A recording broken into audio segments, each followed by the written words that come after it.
Hey hi everyone, welcome back to my channel pie lifestyle. আমি আজকে অনেক দিন পরে আমার একটা বান্ধবীর বাড়িতে চলে এসেছি। গিয়ে চলো দেখি ও কী করছে। তো আমি এসেই দেখি ও রান্না করছিল, আর আমাকে পেছন থেকে ফট করে দেখে ও পুরো ভয় পেয়ে গেছিল। তো আজকে হয়তো ওই যে ও বড়া তরকারি রান্না করছিল। জানো তো, ও আমার খুব ছোটোবেলার বন্ধু। আমি যখন ফার্স্ট স্কুলে ভর্তি হই তখন থেকে ওর সাথে আমার পরিচয়। তো আমি আজকে ওদের বাড়িতে একটা দরকারে এসেছি। কী দরকার সেটা তোমরা একটু পরেই জানতে পারবে। আর ওকে দেখো, রান্না করতে করতে কেউ এমন করে, আর ওকে দেখো কী করছে। তো তারপরে আমরা বসেই ছিলাম, আর এটা হচ্ছে আমার বান্ধবীর বোন। খুব মিষ্টি একটা মেয়ে, জানো, খুব শান্তশিষ্ট।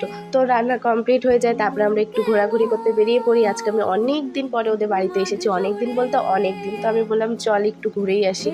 তো আজকে আমাদের শিলিগুড়িতে এত রোদ উঠেছে, অনেক দিন পরে এত গরম লাগছিল। কদিন লাগাতার বৃষ্টি ছিল, আর আজকে হঠাৎ এত রোদ দিয়েছে, প্রচণ্ড গরম লাগছিল।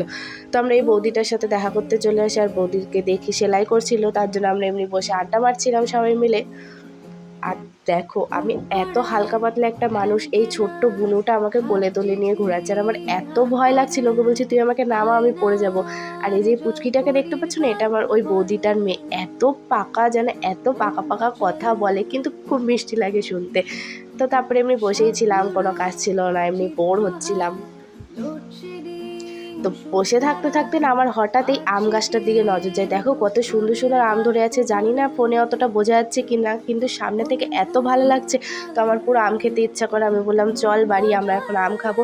তো ওদের বাড়ির গাছের আম পাড়াই ছিল, তো আমরা বাড়িতে এসে আম খাচ্ছিলাম। আমার কিন্তু আম খেতে ভীষণ ভালো লাগে। তোমরা কে কে আমার মতন আম খেতে পছন্দ করো অবশ্যই জানিও। আমার কাঁচা আম হোক চাই পাকা আম, আমার কিন্তু ভীষণ ভালো লাগে। তো কেটে দিচ্ছিলাম, আমরা সবাই আড্ডা মারছিলাম আর খাচ্ছিলাম। আজকে অনেকদিন পরে ওদের বাড়িতে গেছি না, ভীষণ মজা করেছিলাম একসাথে। আর দেখো, এই বুনোটা ইয়ার্কি মারছিল যে তোমার গলা কেটে দেবো। আর দেখো আমি কি সুন্দর আটি খাচ্ছিলাম। আমার আমের থেকে বেশি আটি খেতে ভালো লাগে। আমি পুরো পরিষ্কার করে আটি খেয়েছি, দেখো আমি ওটাই দেখাচ্ছিলাম। তো তারপরে আমরা কোণে মেহেন্দি পরতে চলে আসি।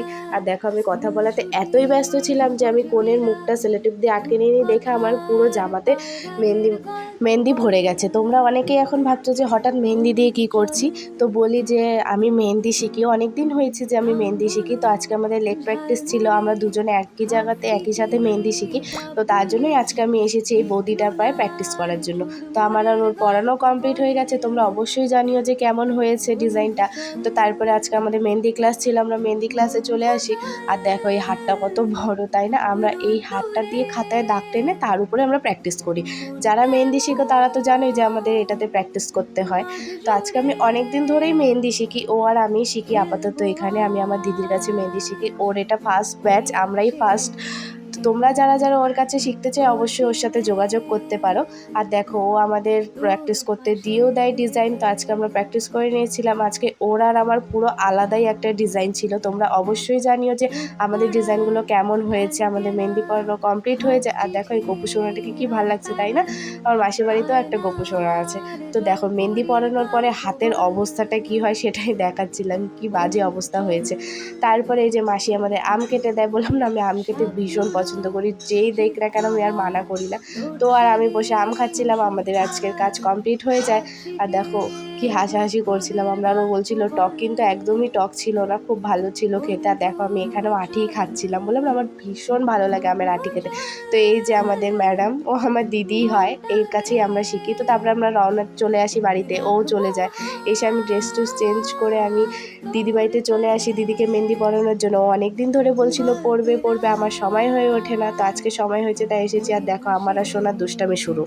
আর ওর মেহেন্দি পরানো কমপ্লিট হয়ে যায়। তোমরা অবশ্যই জানিও কেমন হয়েছে। তারপরে আমি বাড়ি আসার জন্য রওনা দিয়ে দিই, আর সোনাকে দেখো ও যাবে। তো আজকের মতন ভিডিওটা এখানেই শেষ করছি। Tata, by.